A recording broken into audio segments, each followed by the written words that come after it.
প্রতি বছর 12ই রবিউল আওয়াল অর্থাৎ নবী করিম সাল্লাল্লাহু আলাইহি ওয়াসাল্লামের জন্মদিনে গোটা চট্টগ্রাম শহরে আশিক রাসূলদের পদচারণায় মুখরিত হয়ে ওঠে। বন্দর নগরীর ধর্মপ্রাণ মানুষেরা মেতে ওঠেন পেয়ারা নবীজির জন্মদিন উদযাপনের আমেজে। এদিন চট্টগ্রাম মহানগরীর সড়কগুলোতে পা ফেলার জায়গা পর্যন্ত থাকে না। ছোট বড় যুবক বৃদ্ধ থেকে শুরু করে সকল শ্রেণী পেশার মুসলিমরা রাস্তায় নেমে আসেন ঈদে মিলাদুন্নবী উপলক্ষে আয়োজিত ঐতিহ্যবাহী এক শোভাযাত্রায় অংশ নিতে।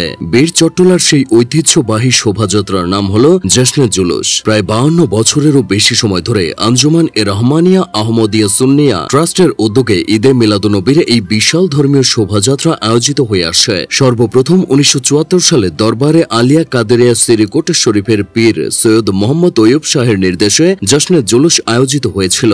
নগরীর কোরবানীগঞ্জ হতে শুরু করে 16 শহর এসে সমাপ্ত হওয়া সেই জশ্নে জুলুসের নেতৃত্ব দিয়েছিলেন আঞ্জুমান ট্রাস্টের তৎকালীন সিনিয়র ভাইস প্রেসিডেন্ট নূর মোহাম্মদ আল কাদেরি। তবে 1976 সাল থেকে খোদ সৈয়দ মোহাম্মদ তৈয়ব শাহ চট্টগ্রামে এসে ঈদে মিলাদুন্নবীর জশ্নে জুলুসের নেতৃত্ব দেওয়া শুরু করেন। 1986 সাল পর্যন্ত তিনি এই জুলুসের নেতৃত্ব দিয়েছেন এবং তার কারণে বন্দর নগরীর বাসিন্দাদের কাছে জশ্নে জুলুস খুব জনপ্রিয় হয়ে ওঠে। 1986 সালের পর তৈয়ব শাহের পুত্র সৈয়দ মোহাম্মদ তাহের শাহের ওপর জুলুসের নেতৃত্ব দেওয়ার দায়িত্ব অর্পণ করা হয়। 1987 সাল থেকে তিনি প্রায় 32টিরও অধিক জশ্নে জুলুসের নেতৃত্ব দিয়েছেন। 2024 সালে তাহের শাহের ছোট ভাই সৈয়দ মোহাম্মদ সাবির শাহ চট্টগ্রামের জশ্নে জুলুসের নেতৃত্ব দিয়েছেন। পবিত্র ঈদে মিলাদুন্নবীর উদযাপনে অনুষ্ঠিত জশ্নে জুলুসের অংশ হিসেবে গোটা চট্টগ্রাম মহানগরীকে ধর্মীয় সাজে সাজানো হয়। নগরের মোড়ে মোড়ে চোখে পড়ে কালেমা খচিত বর্ণিল পতাকা, ব্যানার, ফেস্টুন ও তোরণ।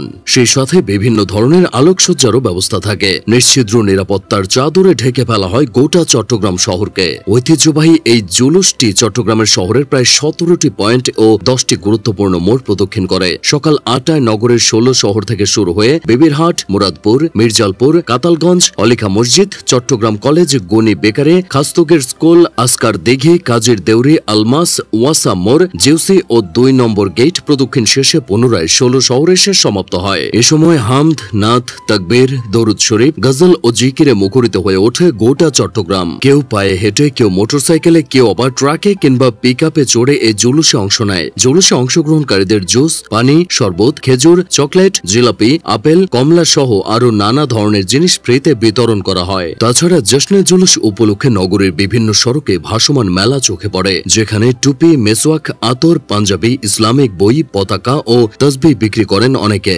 চট্টগ্রামের পাশাপাশি বাংলাদেশের বিভিন্ন জেলায় এবং সারা বিশ্বের বিভিন্ন দেশেও ঈদে মিলাদুন্নবী উপলক্ষে জশ্নে জুলুসের আয়োজন চোখে পড়ে। তবে চট্টগ্রামের জশ্নে জুলুসই হল পৃথিবীর সবচেয়ে বড় জুলুস। মহানবীর জন্মদিন পালনের উদ্দেশ্যে আয়োজিত এই শোভাযাত্রায় প্রতি বছরই 1/2 কোটিরও বেশি মানুষের সমাগম ঘটে বলে দাবি করেন আয়োজকরা।